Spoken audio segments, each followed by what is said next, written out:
大四毕业前，女友谭青青如愿和他的竹马孙成东一起拿到了500强企业白氏公司的 offer。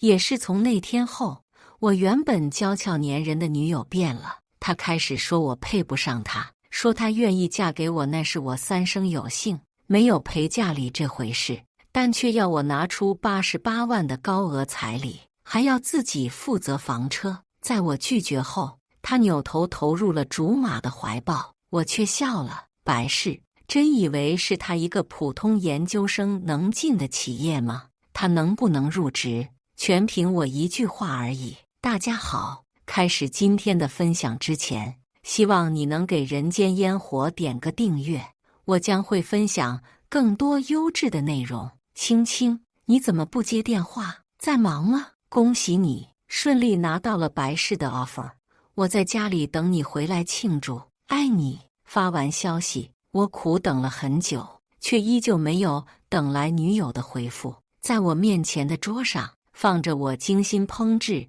却早已凉透的饭菜，再打电话过去，却依旧占线。他从来没有那么晚回家过。正当我坐立不安时，女友终于回电，语气轻飘，带着微醺的醉意。我在和舍友庆祝，有事吗？没什么。青青，你什么时候回来？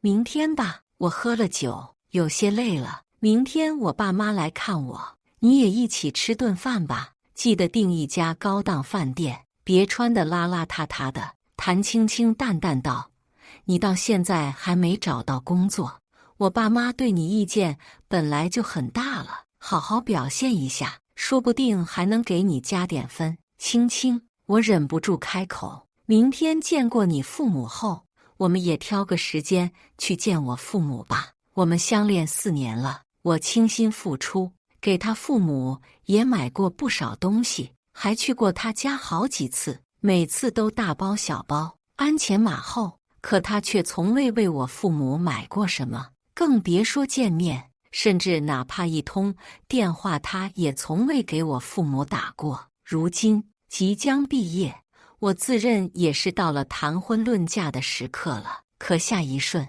电话那头女友不耐烦的声音却让我如坠冰窟。我哪有时间啊，马上就要入职白氏了。白氏是什么公司，你又不是不知道，竞争力可强了。你父母不是在农村吗？那么偏远的地方，我去一次得花多少天？可是青青，我尽量温和语气笑道，你从来没有见过我父母，要是他们也对你有意见怎么办？对我能有什么意见？电话那端，谭青青的声音瞬间拔高8度，恼怒不已道：也不看看我和你的区别有多大。我研究生毕业，即将入职白氏，长得又漂亮，而你呢？烂大街的本科生，到现在都没找到一个靠谱的工作，人不高也不帅，他们还想挑剔什么？就你爸妈那2个农民，自己儿子能找到媳妇就偷着乐吧。行了，挂了，我舍友叫我了，一和你聊天就来气。说完，他直接挂断了电话。我却在他挂断前一瞬间，分明听到电话那头传来了男人的声音。我还想再打回去质问，却已经提示关机。4年，我们感情一直很稳定，女友也一直是娇俏可人的形象，也从未和我说过如此刺耳的话。我父母是农民出身不假，如今也确实在农村，他们白手起家，奋斗几10年，才一手创立了如今的白氏。在今年初把工作放权给我后，便回到老家早就建好的庄园里，享受人生去了。此刻，我望着家里精心准备的一切，满床的玫瑰花瓣，为他入职准备的大大小小的礼物，还有我原本打算用以求婚的钻戒。亲自把谭青青招进白氏后，我本决定在今日向他坦白一切，可此刻望着手里那枚鸽子蛋，我却第一次对我和青青的感情产生了怀疑。他真的爱我吗？我真没想到，一纸入职通知，竟是压垮我们感情的根源。他嫌弃我的学历，却只口不提。他家境贫寒，大学和研究生都是我供他读完的。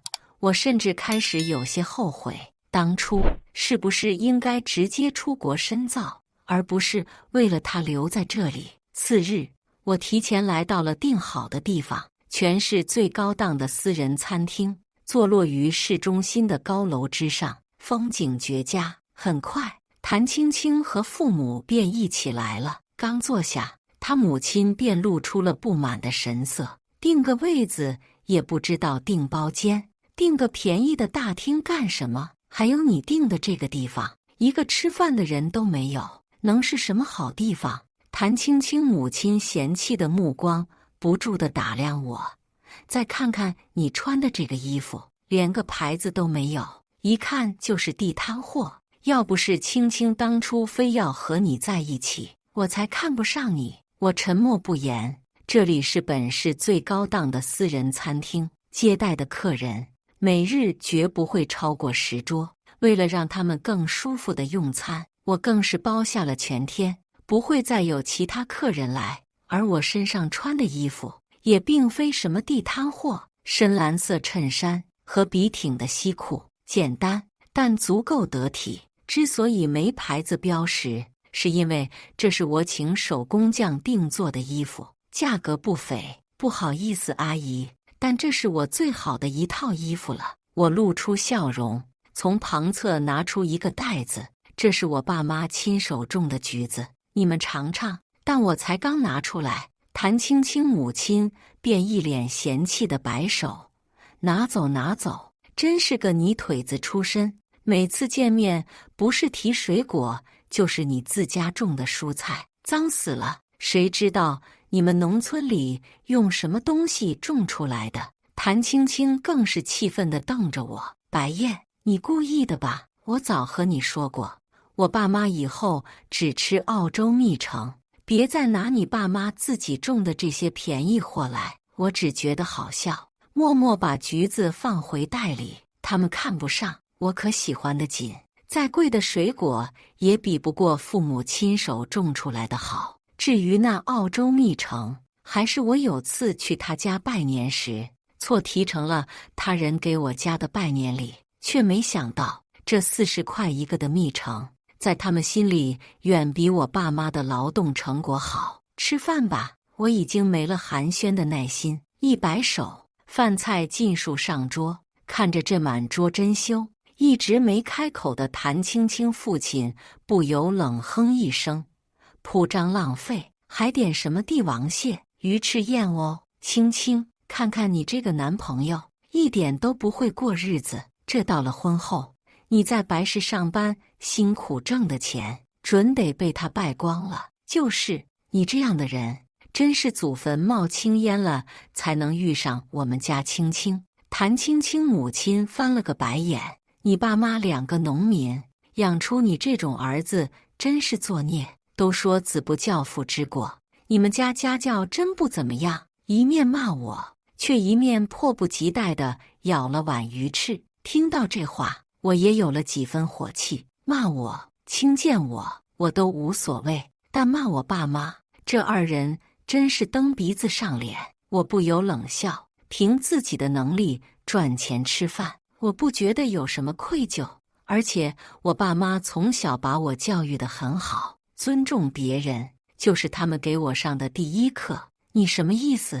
听出我话语里的嘲讽，谭青青母亲立马一摔筷子：姓白的小子，你别以为我们家青青非你不可，之前还装得人模人样，怎么觉得快到手了就暴露你没素质的本性了？我笑而不语，动不动就摔筷子，这就叫素质？见我不说话，谭青青母亲愈发放肆：还有，你之前说什么婚后要和青青共同奋斗，现在已经谈婚论嫁了，你房车买了吗？这些不都该是男人承担吗？连这些最基本的东西都没有，你凭什么娶我女儿？对，谭青青父亲跟着帮腔，还有彩礼88万，1分钱都不能少。我女儿值得最好的。我看了眼不吭声的谭青青，心中失望。我知晓，必然是他们一家人提前串通好了。她真的变了，再也不是曾经那个单纯可爱的女孩了。或者说，她只是暴露了本性。88万彩礼和房车，我可以努力出。那嫁妆呢？你们打算出多少？我的一句话，却瞬间让3个人如同踩了尾巴的猫。什么嫁妆？就你这样的人，能娶到青青，那是你3辈子的福气，还敢提嫁妆？臭不要脸！身为一个男人，却如此没有担当。青青，今天你可得好好看清这小子的嘴脸。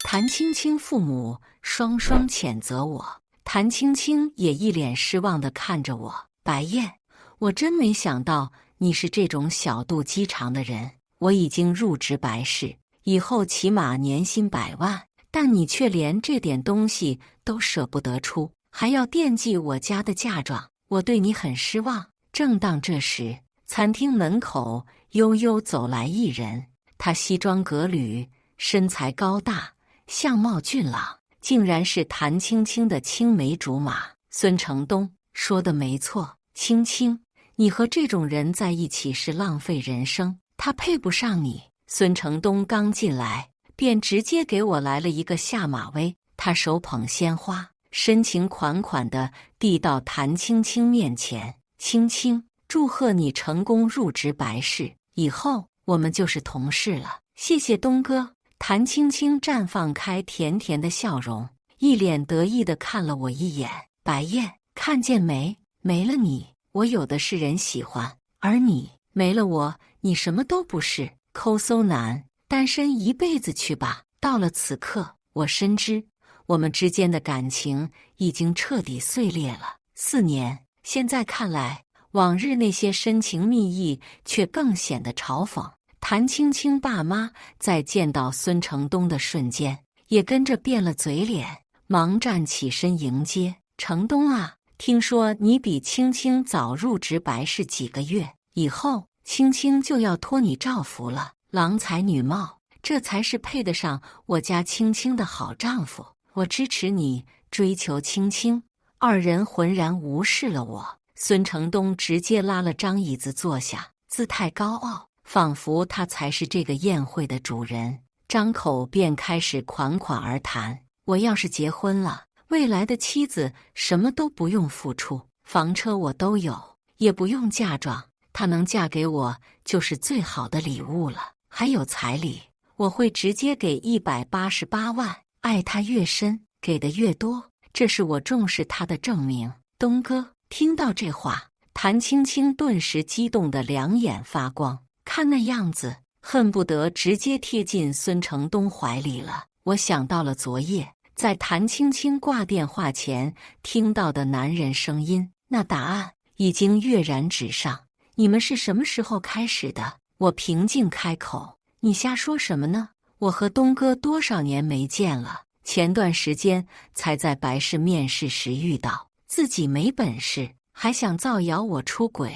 谭青青愤怒道：这里没你说话的份儿，没点眼力见的废物，不知道自己滚吗？青青别生气。孙成东假模假样地安慰着他，那大手毫不避讳地抚上了谭青青的纤腰，他也无比配合，身躯娇软地贴了过去。毕竟是散伙饭，大家好聚好散嘛。过了今日，他就再也没资格接触到我们这种层次的人了。好，人家都听东哥的。望着他小鸟依人在别人怀中的模样，我顿时觉得一阵恶心。我居然爱过这种女人，真是讽刺。恰逢此刻，餐厅老板拿过来了一瓶红酒。先生，你们的菜齐了，这是您预定的红酒。孙成东懒洋洋地拿起那瓶红酒，在手里转了一圈，一脸嫌弃地咂咂嘴。张玉干红，什么破酒，国产红酒都是垃圾货，请客也不知道点好点的酒，就知道丢人现眼。谭青青母亲立马翻了我一个白眼，还好青青看清楚了，要是嫁给你，这辈子得苦死。阿姨别生气，我来请你们喝点好酒。孙成东抬手招呼还没走远的老板：“服务员，给我们上香槟。”老板一愣，下意识地看向我，我不着痕迹地微微点头，示意他可以，心里却冷笑不已。这瓶虽然不是什么顶好的红酒，但也是老板为了我专程从酒窖里拿的，我怕拿价格太贵的会吓到他们，这才让老板拿了一瓶价格稍低点的张裕爱肥宝1号干红，虽然国产，但也是国产红酒里最贵的一支。孙成东抿了一口老板拿来的香槟，眉飞色舞道：“这酒也还是一般，最好的酒还得是我那天和白氏的少东家一起吃饭时喝的酒，人家过得那才叫生活，比这个废物不知道好多少倍。东哥你真厉害，居然还认识白氏的少东家。”谭青青柔柔道：“哪天也介绍给人家认识一下吗？”“是啊，小孙。”谭青青母亲激动地一拍大腿，听说那少东家才刚继任白氏不久，而且之前就是省里知名的青年企业家了，只是他为人低调，从来不在公开场合露面。你能认识他，真是了不起。哪里哪里，孙成东吹嘘道，只是因为我刚入职时履历太过优秀，他破格接待了我一次而已，都是运气好。听着他们对孙成东的追捧，我愈发觉得可笑。我怎么不知道？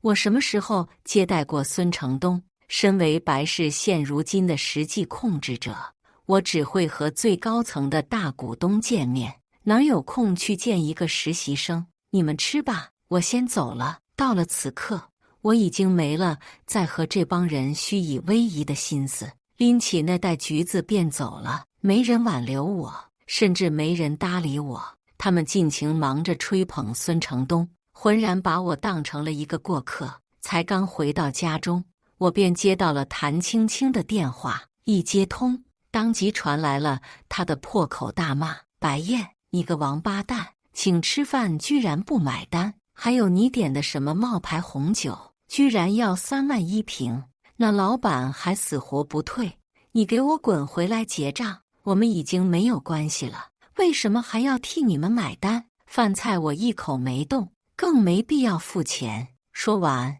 我无视了谭青青的抓狂，立马挂断拉黑一条龙。接下来，我迅速收拾东西，离开了这间小房子，回到了自己的大别墅。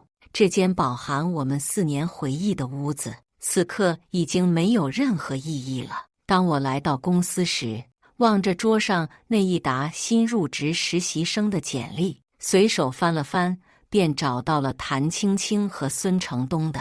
孙成东提前入职了3个月，已经快到最后的考察期了。他确实要比谭青青优秀些，在学校里也算尖子，但和我手中这些实习生的资料比起来，他们什么都算不上。若非我用了手段，谭青青更是没有丝毫可能进入白氏。儿子，新实习生的资料你看了吗？电话那端传来我爸的声音，他正和我妈在郊外钓鱼，好不自在，一面悠闲地嘱咐我。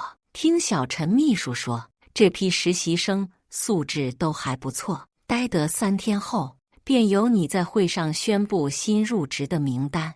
我会借着这个机会，正式把你介绍给公司的各大员工。还有你那个小女友，安排好了吗？爸，不用再提她了。我收敛笑容，她不配进入白氏。2天后是我们正式毕业的日子，当晚在学校大礼堂为我们毕业生举办了一场毕业舞会。事到如今，我也没必要再装了，直接开上车库里最新款的兰博基尼，带上母亲送我的百达翡丽手表，盛装出席，把车停在礼堂门口。我迈步进门，刚进去便引来了不少关注。是白燕，她怎么自己来了？没看见谭青青也和其他人一起吗？分了呗，是不是我眼花了？怎么觉得今天他还挺帅的？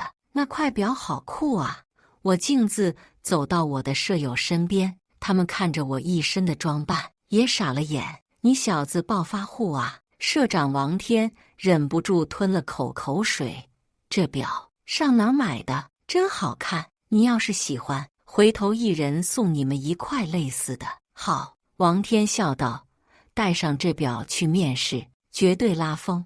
这质感看起来都快比上那些好几万1块的表了。另一个舍友蒋斌刚进来，一脸兴奋。兄弟们，门口停了一辆兰博基尼。我靠，咱们学校还有那么有钱的人？那是我的车，回头带你们去我车库，一人挑一辆去兜风。我笑眯眯道。3个舍友顿时如遭雷击。你说啥？卧槽，你真是暴发户！你小子买彩票发了？我还没回答，却听见了孙成东嘲讽的声音：拿租来的车子装逼，真够丢份的。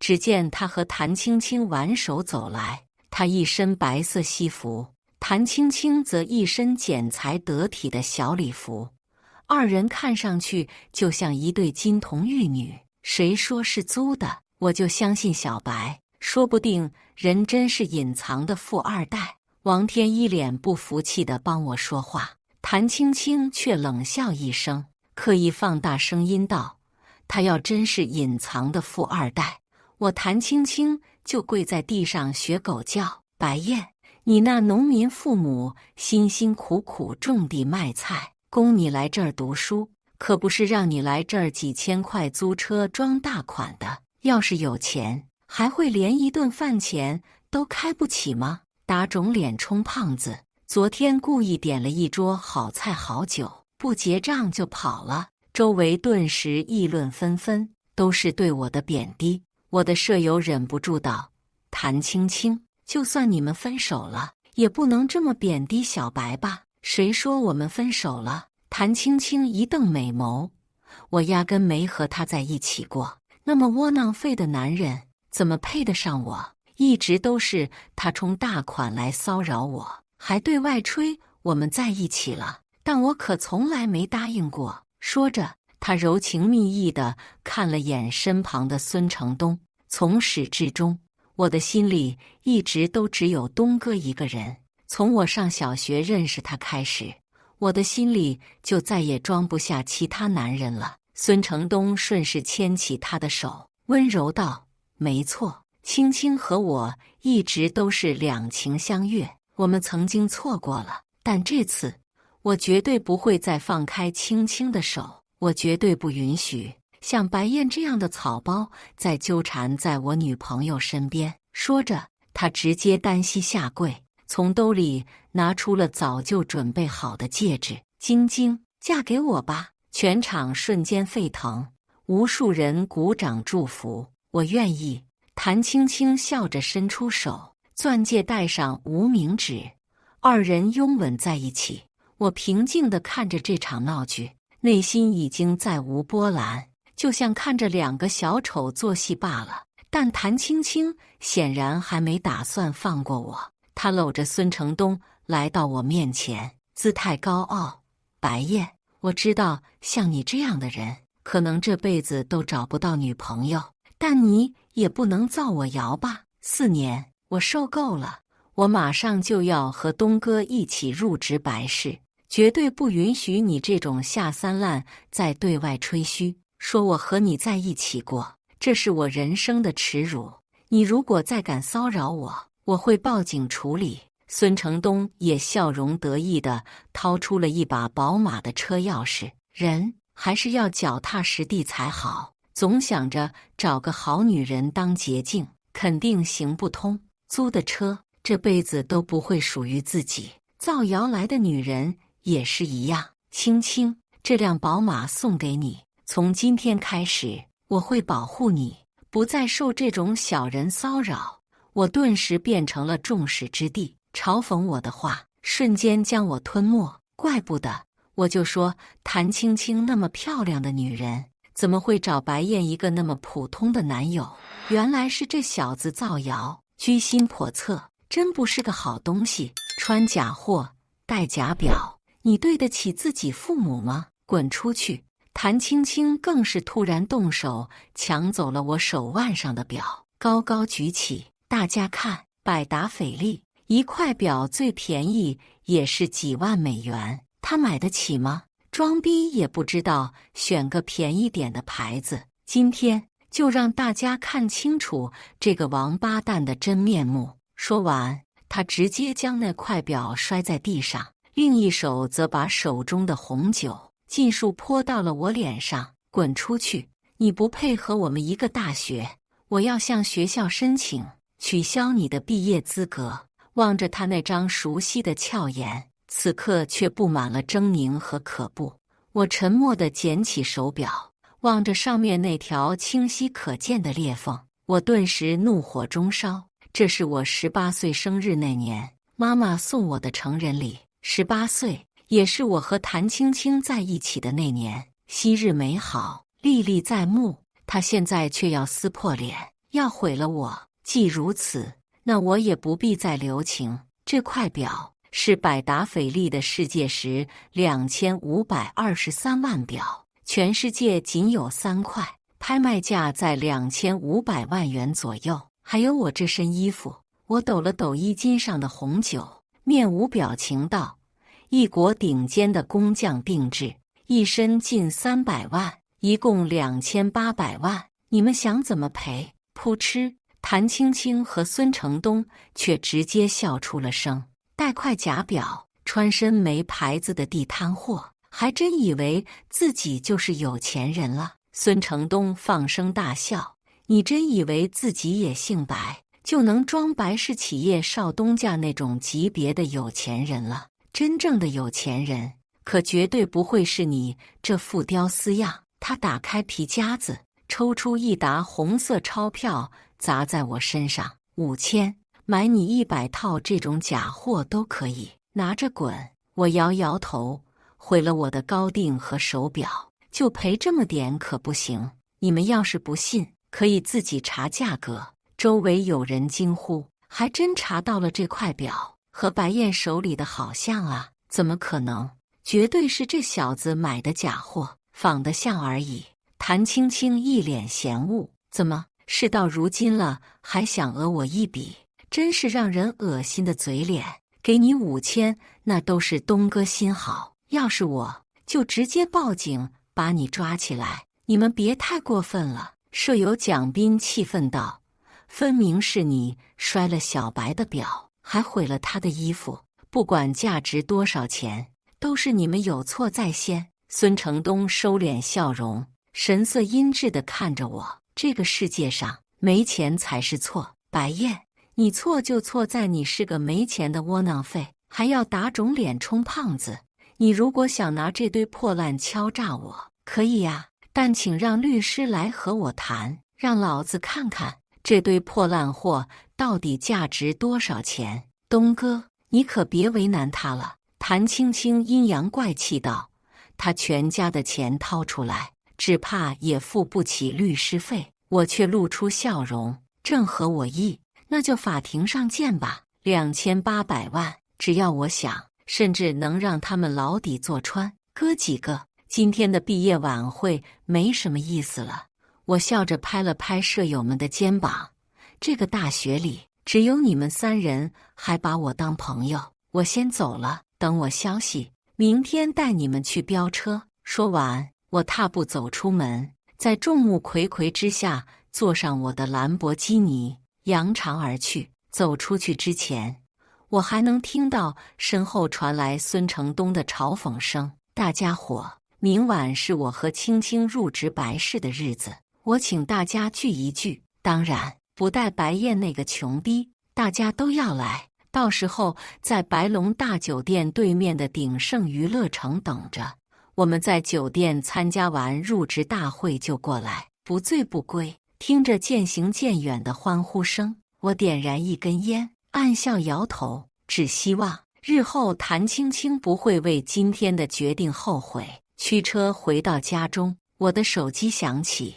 是个有几分眼熟的号码。接通，对面传来媚人动听的声音：听白叔说，你终于分手了，现在本姑娘要排队上位了哦。我马上登机回国。这次说什么都不会让你再被其他妖精拐跑了。白氏企业作为城里首屈一指的龙头企业，也是世界500强之一，入职迎新会自然引来了四方关注。而且传言，今日还是白氏少东家正式继任的日子，省里甚至京城的各大媒体都来了，就是为了一睹这新任继承人到底是何方神圣。毕竟我从上大学开始就秘密创业，还未继任白氏，名下就已经有了数家在游戏、传媒方向小有成就的公司。白龙大酒店是白氏企业旗下连锁5星级酒店，此刻门口车水马龙，往来尽是大小豪车。酒店顶层的宴会厅内，白氏所有员工和实习生都在这里了。我面色平静地走进会场，今天过后，我就会展露于所有人面前，昔日平静的生活也会就此结束。我本以为会是谭青青携手和我一起上台，见证历史性的这一刻。她和我一起吃过4年苦，也即将通过我白家的考验。奈何造化弄人，旧人永不胜新人。你怎么会来这里？谭青青尖酸的声音响起，她一身深红色曳地长裙，妆容华贵艳丽，怒气冲冲地向我走来。白燕，你想干什么？今天可是白氏企业的入职大会，我警告你，你要是敢在这种关键时刻诋毁我，想捣乱的话，白氏会让你吃不了兜着走，搬出我自己来收拾我自己。我暗自好笑，这白龙大酒店难道有规定我不能来吗？你来这里，我们当然管不着。孙承东也走了过来，冷冷开口，但你如果想捣乱，那可有的是人管。这场入职会只有白氏员工能参加，虽然不知道你是怎么浑水摸鱼进来的，但再不滚，我就叫保安来把你赶出去。谭青青抱着双臂，姿态高傲。那白氏少东家可是在大学时就创业，连开数家公司的牛人，听闻眼里最揉不得沙子。他要是知道有你这种人混进来，那可就有好戏看了。我还没说话，身后就被人拍了一下。你小子怎么还在这里？赶紧去准备，马上迎新会就要开始了。我扭头，居然是我爹，但他现在还穿着小马甲，戴着顶渔夫帽，一副钓鱼佬打扮。哟，原来如此。谭青青立马露出了然的神色，声音拉长，我说你怎么能混进来？原来是找到新工作了呀，在白龙大酒店端盘子当服务生，还真是适合你。呵，白燕真是造化弄人，想不到咱们以后勉强也算同事了，以后可要好好服侍我们哦。老头眉头一皱，刚想说什么，却被我摆摆手拦住。我笑容满面，两位放心，一定好好服侍你们。我拽着父亲离开，他一脸莫名其妙地看着我。儿子，那不是你的前女友吗？你不是说和她彻底结束了，不让她进白氏吗？爸，你就等着看好戏吧。我笑道，快去换身衣服，马上开始了。不换了。父亲摇了摇头，换来换去太麻烦，你妈还等我带她去钓鱼呢。我今天就是来走个过场，你快去后台准备一下发言，马上开始了。今天各大媒体都会到场，让那帮没长眼的都看看我儿子有多优秀。孙承东和谭青青站在台下，激动得满面红光。东哥，今天来的大人物可真多呀！天哪！那人手里提的包居然是爱马仕的新款。谭青青两眼放光，放心吧青青。孙承东压低声音，进了白氏以后想要什么包买不起，白家对公司员工的福利一向很好，听说连白龙大酒店的员工都有年终奖。哼，那真是便宜了那白燕了。谭青青冷哼一声，她撒娇似的道，东哥，你不是认识那白氏少东家吗？你回头和他说说，把那废物开了吧，不然每次过来都要看见他，人家心堵。嗨，人少东家日理万机，忙着呢，哪有空处理这种小事？孙承东敷衍着。我坐在二人身后不远处，听着这些对话，只觉得好笑。这孙承东装逼还真是有一套，若非当事人，就是我自己，说不定还真得怀疑下他话里的真实性。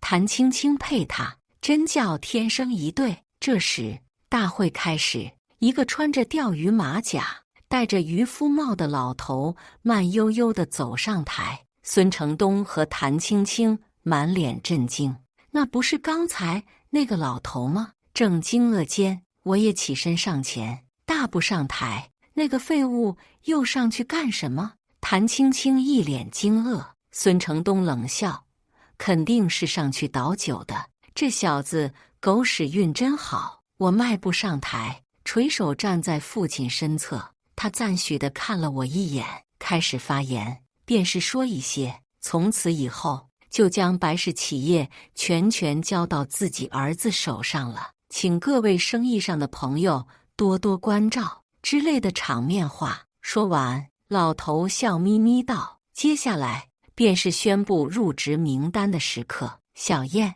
你过来。”父亲朝着我招手，我走上前，站定在台前。台下聚光灯接连闪烁，我还能清楚看到台下谭青青和孙承东震惊的神色。他们想不到，那平平无奇的老头居然就是白氏董事长，更想不到，竟是我来宣读入职名单。怎么可能？我看到了谭青青的嘴型，一脸惊愕，我不由唇角勾起。惊讶吗？这不过是开始。大家好，我刚开口，却看到宴会厅大门被人轰然推开，一个一袭紫色礼服的女人踏步走来。她秀发挽起，露出那白皙的天鹅颈，身形纤瘦曼妙，提着裙摆，脚踏高跟走来的她，气场强大，清冷不凡。她面容清丽绝伦，和长相可爱的谭青青不同，那双凤眸上挑，眼尾染着淡褐色的眼影，红唇轻勾，带着自信张扬的笑意，眼底饱含情意，直勾勾地盯着我不放。一出场，他就把所有人的目光吸引了过去，我也不例外，惊愕地看着款款走来的女人。苏倩，怎么会是她？昨夜他给我打了电话后，我只当他是开玩笑，没当一回事。毕竟他远在千里之外，但没想到他真的第一时间回国了，而且如此强势地闯了进来。父亲在旁边笑容满面，压低声音：“兔崽子，你真是好运啊！倩儿这丫头一直记挂着你，都喜欢你7年了，也该给人家一个机会了。”我苦笑不已。7年前和我一起长大的苏倩儿突然向我告白，但当时才上高中的我以学习为由没答应她。上大学那年，她再度告白，邀请我和她一起去国外留学，我却因为已经喜欢上了谭青青，拒绝了她。想不到7年了，她居然还喜欢着我。我和你妈其实一直不满意你那个前女友。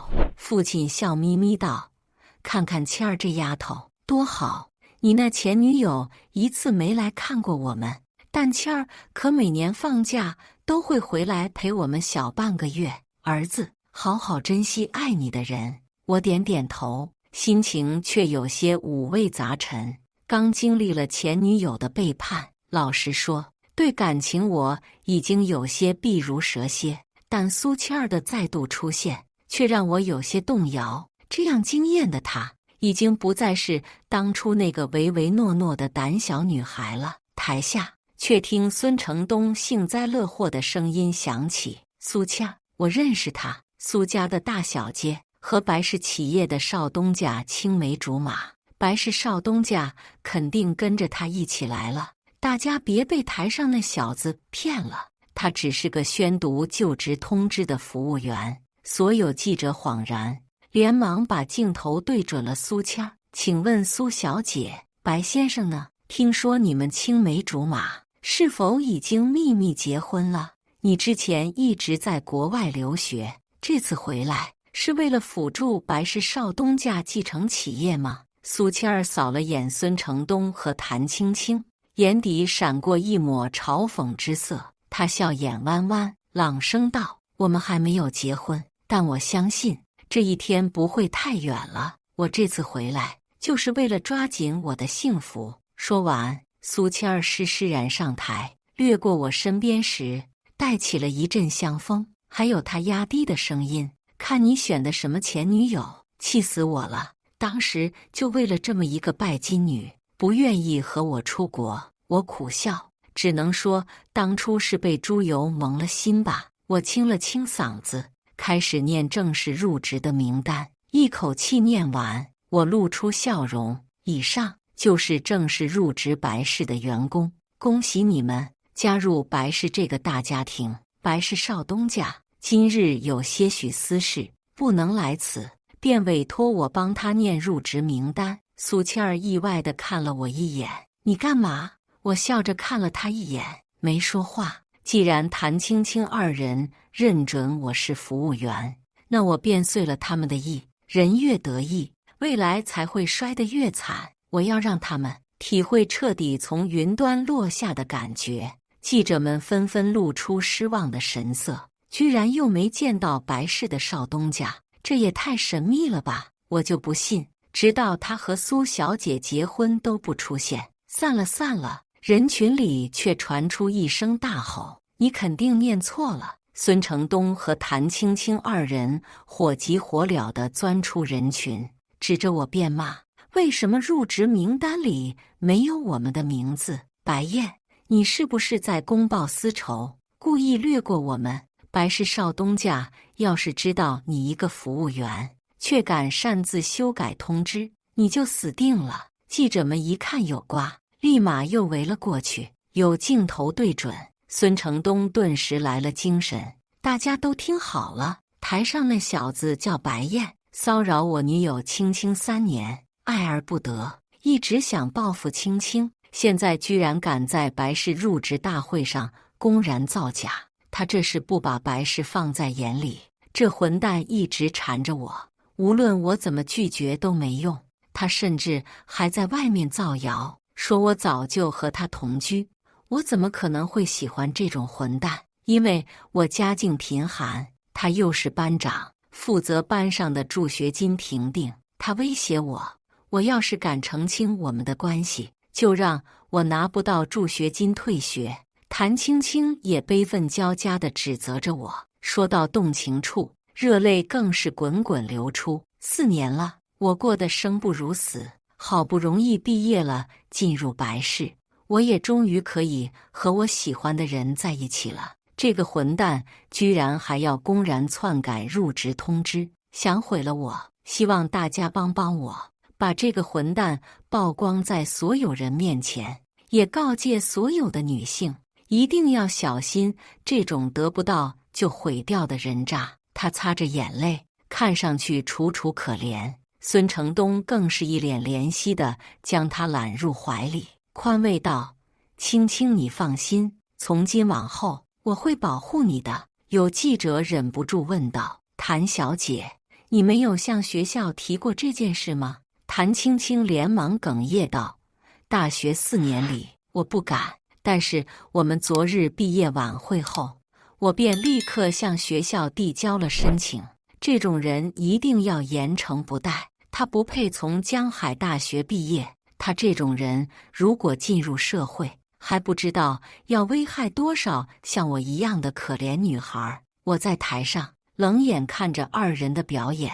这场入职会是全程直播，不用想都知道，此刻的我定然已经在全城掀起了巨大的风暴。如果我真的只是个普通大学生，此刻必然已经百口莫辩，被他们彻底毁了。我不在意他们的诋毁，苏谦儿却忍无可忍，拍掌道：“精彩，实在是精彩！以你们的演技，不去拿个奥斯卡小金人都可惜了。”各位记者朋友，纠纷不能只听信一个人的一面之词吧，不如你们也来听听白先生怎么说。记者立刻围了回来，但有了谭青青的先入为主，他们看着我的眼神相当不善。我懒得废话，直接拿起手机，调出各大软件的界面，这些都是4年里我帮助谭青青交学费的支出，还有给她的生活费，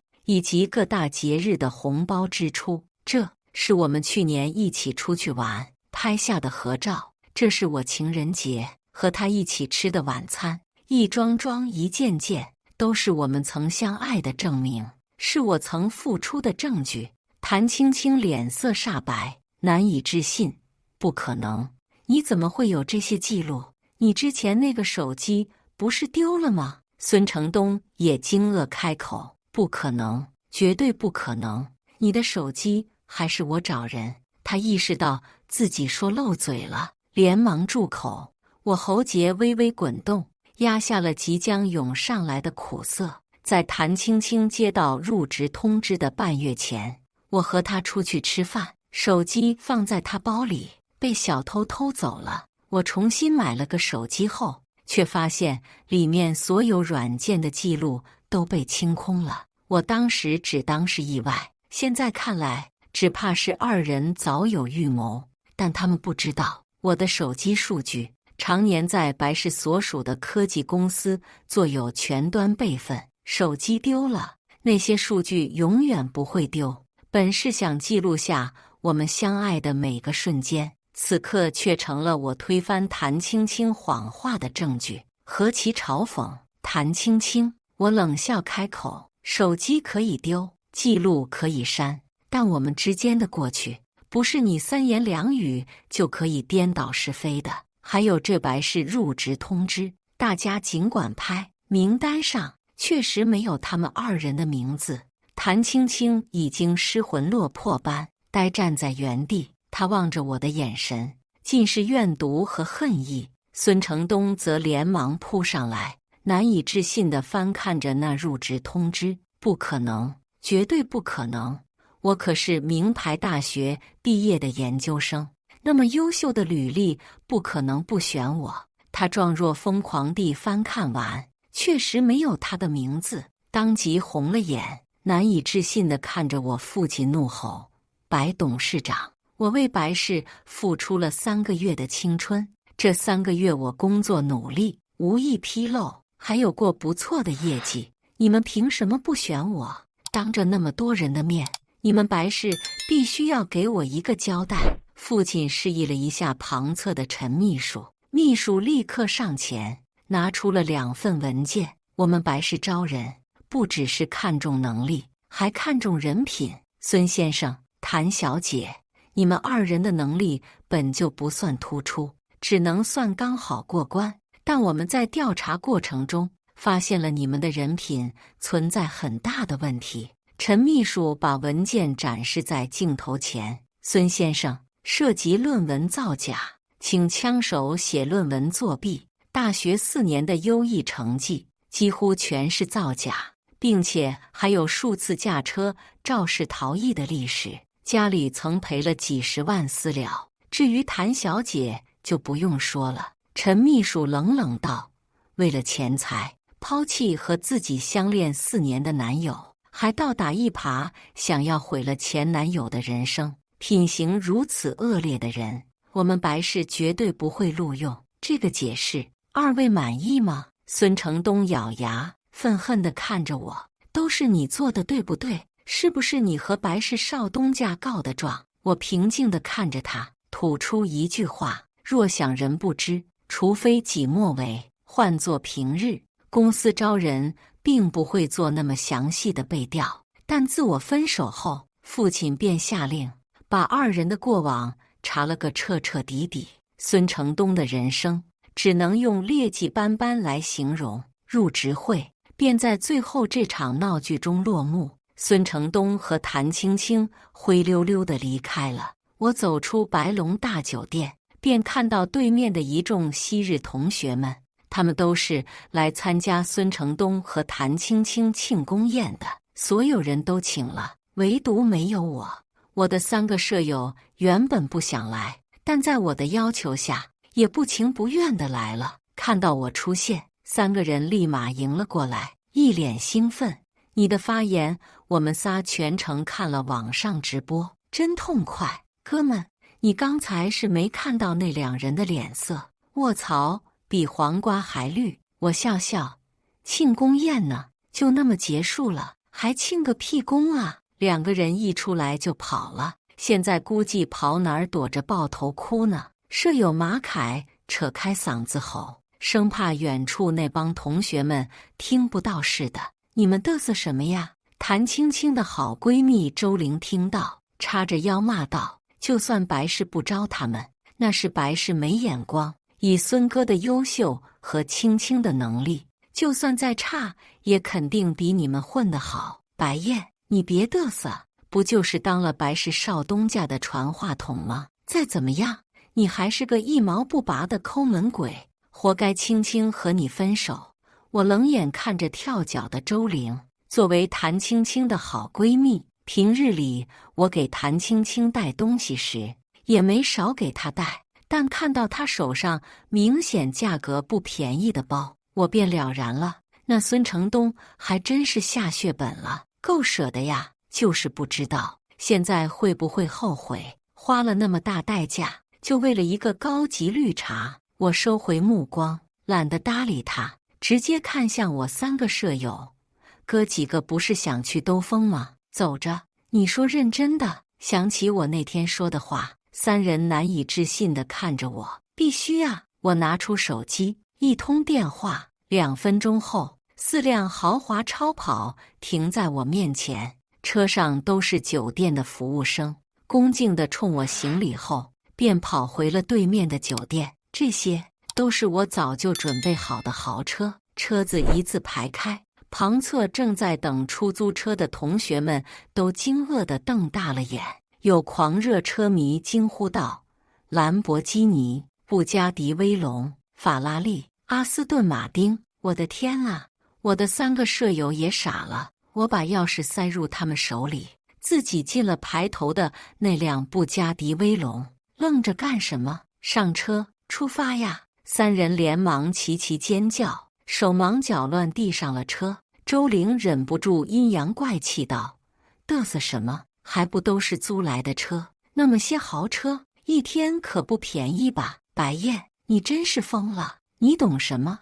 那个狂热车迷的同学道：这些车都是限量级别的豪车，买都买不到，更别说租了。我可没工夫解释，驱车率先扬长而去。从今天起，我和这帮同学就是2个世界的人了。难怪父亲总告诫我，在大学毕业之前，都不要告诉任何人自己的家事，因为不会知道凑上来的到底是人还是鬼。大浪淘沙，最后留下的唯有真兄弟而已。那日飙车后，我也将3个舍友招入了白氏旗下的子公司。先前招谭青青进总公司，是为了能让她陪在我身边，但论发展来说，白氏总公司内部竞争激烈，在子公司培养几年，更利于他们的成长。至于能走到哪一步，还是要看他们自己的能力了。毕竟授人以鱼不如授人以渔。接连数日，我都在没有听到谭青青的消息。这段时间里，我一直忙着接手公司的各大事务，暂时也没空去管这些琐事。但苏倩儿却让我有些无可奈何。亲爱的，苏倩儿推开办公室的门走了进来，把一个5层食盒放在我的桌上。这是我亲手为你做的午餐，快吃吧。我无奈地揉揉眉心，倩儿，你真不必为我做到这样。我说过了，我暂时需要调整好心情，在梳理好这些事之前，和你在一起也是对你的不负责。没关系啊，苏倩儿今天一身活泼运动装，显得有几分俏皮可爱。她大大方方地在我对面坐下，笑吟吟道：我会等你，等你调整好，而且你要是又被谭青青那种女人盯上了怎么办？你不是找了律师要起诉他们赔偿吗？怎么没动静了？可别告诉我你又心软了。望着他因生气嘟气的红唇，我无奈地挠挠头，还真不是心软，而是我忙忘记了。那块表已经送去找了专门的工匠鉴定维修，再加上公司日程忙碌，一时间还真没想起这件事，就知道你不靠谱。苏倩儿气呼呼道：“我已经委托了律师来处理这件事。那女人那么过分，你想放过她？我可不会。”看着她护短的样子，我心中有些柔软，也想起了这几日。我确实有些不识好歹了。苏倩儿每天都来公司给我送饭，时时刻刻关心我，我却一直在推脱。也许迈出一步也未尝不可。不好意思，倩儿，麻烦你了。和谁客气呢？苏倩儿眼看就要炸毛了，我连连摆手求饶，她这才笑眯眯道：“原谅你了，但你今天别工作了，工作永远都做不完。作为赔偿，陪我出去一趟。”去干什么？我一脸疑惑。去参加一个让人讨厌的聚会。苏倩儿吐吐舌头。我之前一个总缠着我的口香糖，听说我回国了，非要办什么聚会欢迎我。身为我未来的男朋友和老公，你有义务帮我处理一下这些烂桃花吧。我皱眉，想起了一个人，唐海龙。高中，我们三人都是在城里的国际高中上学，价格昂贵，学生都非富即贵。那唐海龙家中从事房地产行业，虽然比不上白家，但也算省内排行前10的富裕家族之一。他一直对苏倩儿穷追不舍，没想到居然还没放弃。怎么，我们这帮人里进出痴情种吗？我调笑道。苏倩儿却翻了个好看的白眼。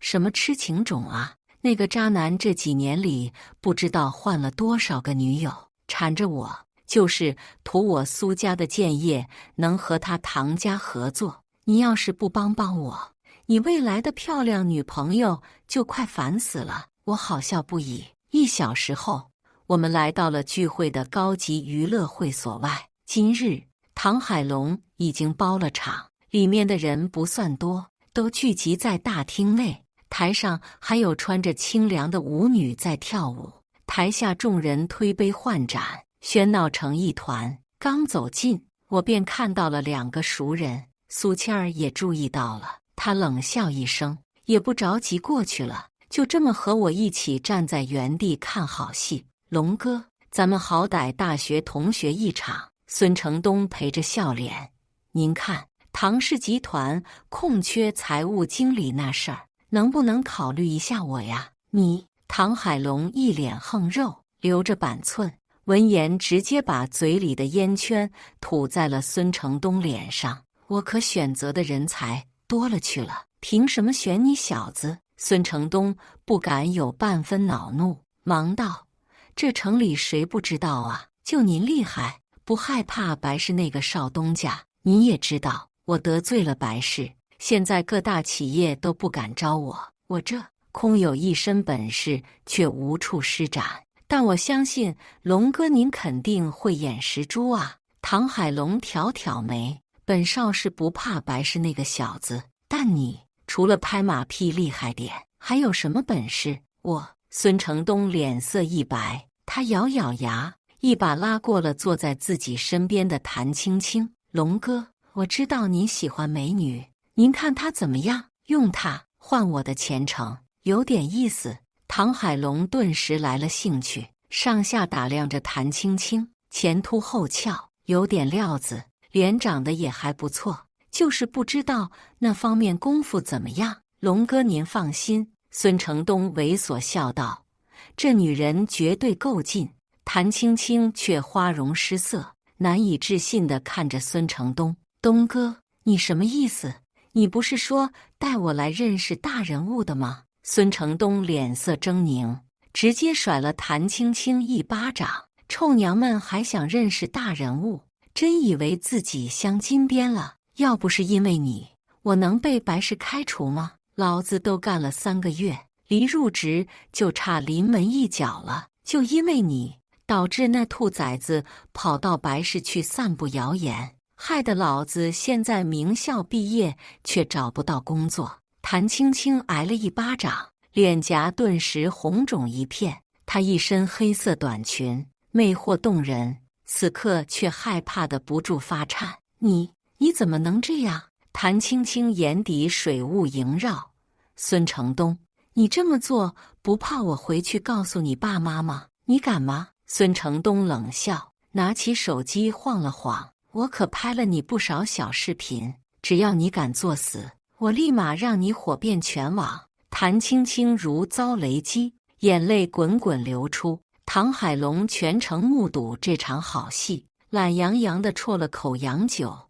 你小子能把女朋友卖了，算个狠人。行，本少给你个机会，跟着我干吧。多谢龙哥。孙承东大喜过望，待会等我招待完朋友，你小子直接把这女人送我房里。唐海龙邪笑道：今晚他把我伺候得越舒服，我给你的工资就越高，听见没？孙承东闻言，又是一巴掌抽在谭青青脸上。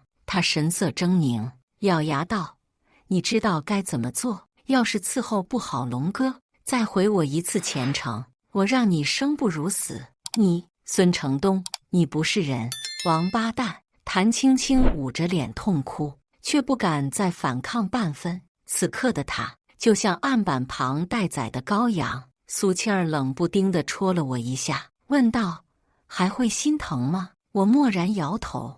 这是他咎由自取。哎呦，这不是苏倩儿吗？咱们聚会的主角终于来了。昏暗的场地里，终于有人注意到了站在旁侧的我和苏倩儿。以苏倩儿出色的容貌，在哪儿都像自带聚光灯，而我打扮随意，还戴着鸭舌帽和一副书生气的黑框眼镜，再加上大学这几年都没和这帮狐朋狗友联系，一时间竟没人认出我来。众人招呼着苏倩儿坐下，浑然把我当成了他的陪衬。我也不在意，跟着在他身边坐下。谭青青却认出了我，难以置信地看着我在他们对面落座。顿时，谭青青犹如看到了救命稻草，求救般地看向我，那双漂亮的大眼里水汪汪地晃动着。如果是之前，她这样对着我装可怜，百试百灵，无论她想要什么，我都会尽力做到。但如今，我只是冷冷地看着她，不为所动。见我毫无反应，谭青青眼里的可怜消失，转而变得怨毒愤怒。她一咬红唇，突然主动贴到了唐海龙身边。龙哥，人家一定尽力地陪你，您能不能帮我一个忙呀？唐海龙正在给苏倩儿敬酒，面对贴上来的谭青青，也丝毫不避讳。那只油腻的大手在他娇躯上游走起来。什么忙？要包还是要奢侈品？苏倩儿望着二人纠缠的模样，眼底浮现一抹厌恶之色。她忍不住侧头看了我一眼，见我还是毫无反应，这才松了口气。人家都不要。谭青青撒着娇，怨毒地向我这边看来。人家只想要你帮我收拾一个人，就是他，我的混蛋前男友。谭青青恨得咬牙切齿，他是个渣男王八蛋，他毁了我的人生。哦，唐海龙双眼微眯。这时，跑腿去吧台拿酒的孙承东也过来了。一看到我，他顿时脸色涨红，气得指着我便骂：你从哪儿混进来的？今天这场子可被龙哥包下了，一个乡巴佬还不滚出去！小孙，唐海龙招招手，这小子是什么来头？回龙哥！孙承东连忙狗腿地凑过去，他没什么来头，爸妈都是老农民，就是他向白氏告状，毁了我的工作。原来是姓白那小子的狗腿子。唐海龙冷笑，抬眼看向苏倩儿，倩儿，这小子是你带来的吧？你们是什么关系？苏倩儿笑眼弯弯，直接倒入了我的怀中。看不出来吗？我男朋友啊。谭青青双目圆睁，难以置信道：怎么可能？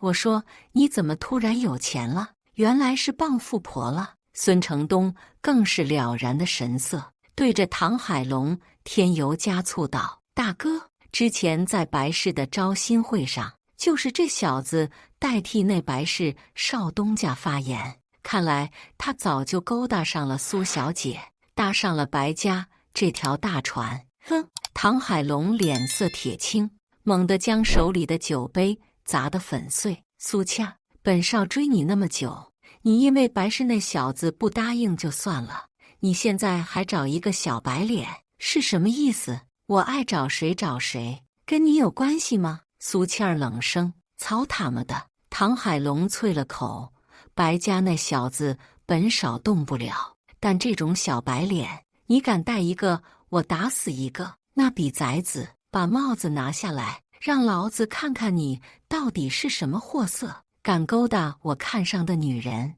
你找死！我笑出了声，微微抬眼看着张牙舞爪的唐海龙。唐海龙，几年没见，你还是那么欠揍！你丫说什么？唐海龙脸色大变，你到底是谁？我抬手摘掉帽子和眼镜，冷冷看着他，一瞬间。唐海龙就如同见了猫的老鼠，吓得一哆嗦。上高中时，处在叛逆期的我，学习还不错，但绝对称不上乖学生。我喜欢飙车，喜欢拳击，甚至还为了刺激打过一段时间的地下拳赛，算不上专业，但在这帮纨绔子弟里，绝对算战斗力高的。和谭青青在一起后，因为他嫌我打拳后总是一身汗，便断掉了这个爱好。当年唐海龙因为太过张扬，被我狠狠收拾过一次，当时我直接把他打进了医院。从那以后，他看到我就打摆子。看清楚了吗？我笑道。不过你这几年应该更抗揍了吧，变肥了不少。我怀里的苏谦儿直接笑出了声，他看着唐海龙，笑意盈盈。继续啊，唐大少，怎么不继续说了？白燕就在这儿呢，听着你可劲说。唐海龙脸色青一阵白一阵，刚才还张扬到口出狂言的他，此刻却半个字都挤不出来。孙承东还没意识到问题，他眉飞色舞，一脸得意。白燕，要不怎么说人狂必死呢？以为你攀上了高枝就能嘚瑟了？得罪了龙哥，你等死吧！唐海龙直接一脚把他踹翻，闭上嘴，你丫不会死！睁大你的狗眼，看看他到底是谁！孙承东一脸莫名其妙。龙哥，那小子就是白家一个狗腿子啊！唐海龙直接抄起旁边的酒瓶，你懂个屁！砰！酒瓶一下砸在孙承东的头顶，鲜血流出。孙承东瞬间昏死在地。白燕，我真不知道你也来了。唐海龙挤出笑脸，这小子我已经收拾了，都是他挑唆我。我轻笑一声，你刚刚不是说不害怕我吗？没记错的话，唐家近年的效益不是很好吧？有一个价值上亿的项目，还是沾了我白家的光，占了10%的收益。你说要是少了这个项目，你唐家能扛过最近的危机吗？唐海龙脸色巨变，笑脸快比哭都难看了。哥，我错了，真错了，求您大人不计小人过，不要和我一般见识。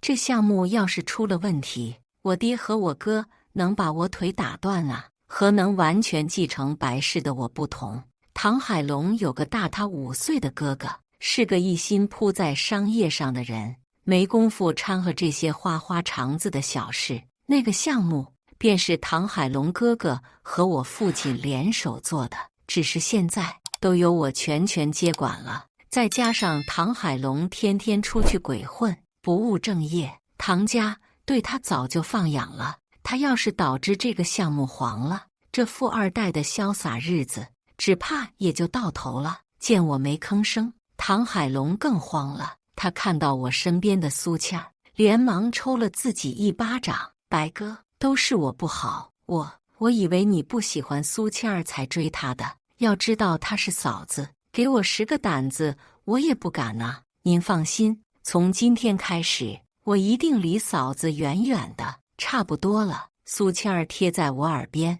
压低声音道：“怎么也是唐家的子弟，逼太急了，面上两家不好看。你们还在合作呢，他以后不骚扰我就好了。”我心中微动，苏倩儿处处为我着想，还担忧会影响到我的生意。和谭青青比起来，高下立判。走吧，我说完，拉着苏倩儿起身。谭青青一直紧紧盯着我，欲言又止，那双美眸里满是渴求之色。见我要走，忙开口留住我：“白燕，我其实都是被孙承东逼的，他偷拍我洗澡。我喜欢的其实是你，我们复合好不好？我知道你一定还爱着我，对吗？”说完，他还想伸手来拉我，却被我不动声色地避开。我没再看他一眼，直接拉着苏倩儿离开。苏倩儿忍不住叹了口气，这女人还真够聪明的。她这话一说，傻子都知道你和他曾经有过什么。虽然你没带他走，但唐海龙肯定不敢碰他了。我不置可否，心中突然有几分庆幸，早早看清了这个女人的嘴脸。如果她没有出轨孙承东，只怕我一辈子都会被她装可怜的演技蒙蔽。我忙碌于工作，不知不觉已经过去了半个月。今日，我回到了我当时和谭青青住的那间小房子。是房产中介告诉我，有买家想买房子，但是强烈要求和房主见一面。正好我就在附近，便顺道去了。刚推开门，我眉头顿时一皱，沙发上坐着的居然是谭青青和父母。中介呢？我冷冷问道。买房子，怎么中介不在场？小白，不好意思。谭青青父亲挤出笑容，是我们想见你一面，才请中介帮忙联系，你和我们谈一谈好吗？他还保持着虚假的客气。谭青青母亲却嗷一嗓子哭了起来，字字句句都是对我的控诉。白燕，青青是做过对不起你的事，可你也不至于如此绝情吧？2800万啊，我们哪里还得上？你这是想逼死我们？我这才想起苏倩儿说要起诉谭青青这事，看来诉状已经寄到谭家了。这是他咎由自取，和我没关系。我丢下这句，说完就想走。谭家父母一看，顿时急了，忙一左一右的拉住了我的大腿。白总，求你了，青青才24，这么多钱我们根本还不上。他要是进去了，少说也是20年啊。是啊，怎么说你们也在一起过4年，就放过青青吧。青青现在被孙承东那个王八蛋甩了，都难过的不想活了。我们2个老人要是没了女儿，我们也只有死路一条了。二人哭得一把鼻涕一把泪，这副卑微的样子，哪里还有那日饭桌上趾高气扬的模样？我皱紧眉头，早知如此，何必当初？行了，起来吧，我也不想再和谭家过多纠葛，早点结束这件事。从今往后，便是陌路人，可以不赔偿全款，但是维修费必须支付。我会找律师核定价格，到时候你们自己想办法处理。听到我的话，谭青青母亲犹如抓住了稻草，她挤出笑容道：“白燕，谢谢你，阿姨。还想问你，你还喜欢青青吗？这次我们不要彩礼了，房子车子我们什么都不要，都是我们当时不好，不该挑剔你。要是早知道你是白家，啊不，你这么一表人才，就算不是白氏少东家，也迟早会有出息的，都是我们有眼无珠。”说着，谭青青母亲连忙回头招呼道：“青青，还不快过来！”谭青青诺诺地站起身，谭青青父母却忙打开门走了出去。白燕，你们好好聊聊，阿姨和叔叔先走了，一定要好好聊聊，千万别随便放弃一个爱你的人啊，爱我的人。我嘲讽一笑，这个人会是苏谦儿，会是我的父母，但绝对不会是谭青青。谭青青站到我面前，我才看到她那双眼已经哭红了。对不起，白燕。谭青青哽咽道，眼泪大颗大颗的滚落。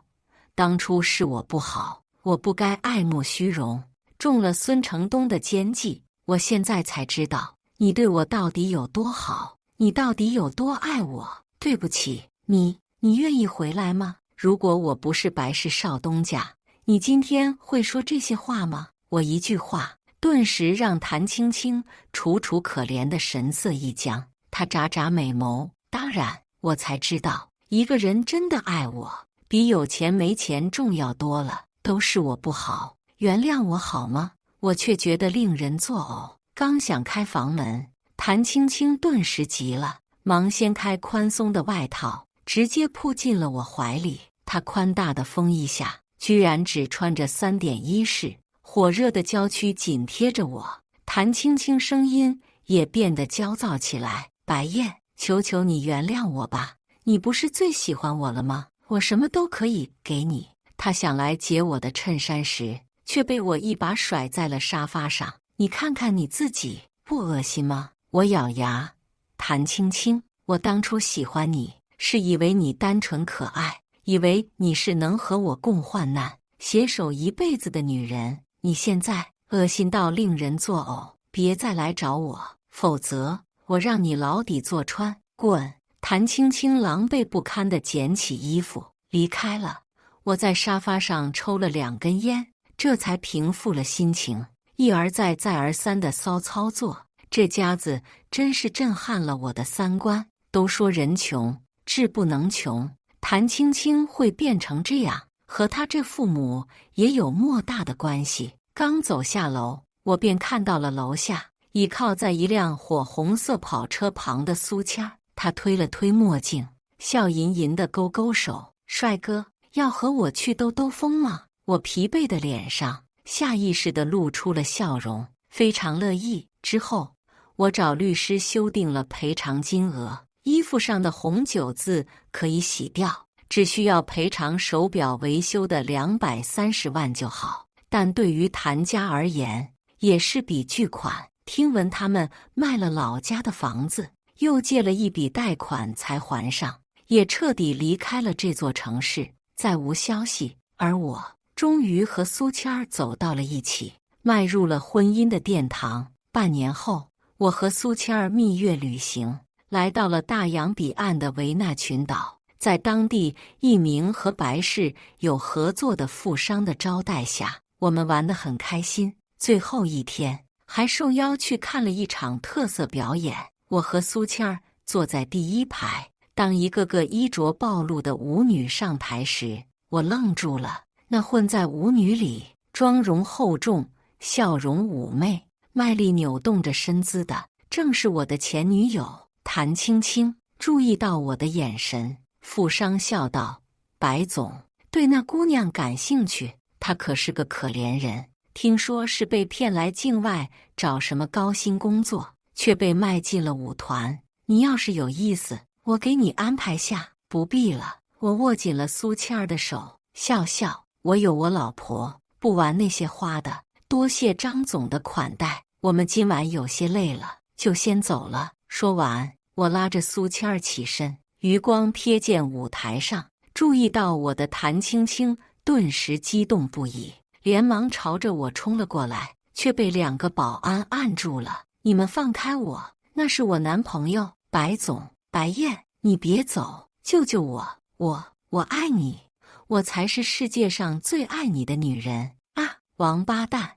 我无视身后谭青青抓狂的嘶吼，拉着苏倩儿大踏步走向了会场外。头顶迎来的是浩瀚无垠的璀璨星空。以上就是今天分享的故事，大家有什么想说的、想吐槽的，欢迎在下方评论交流，也更希望能给人间烟火点个订阅，我将会分享更多优质的故事内容。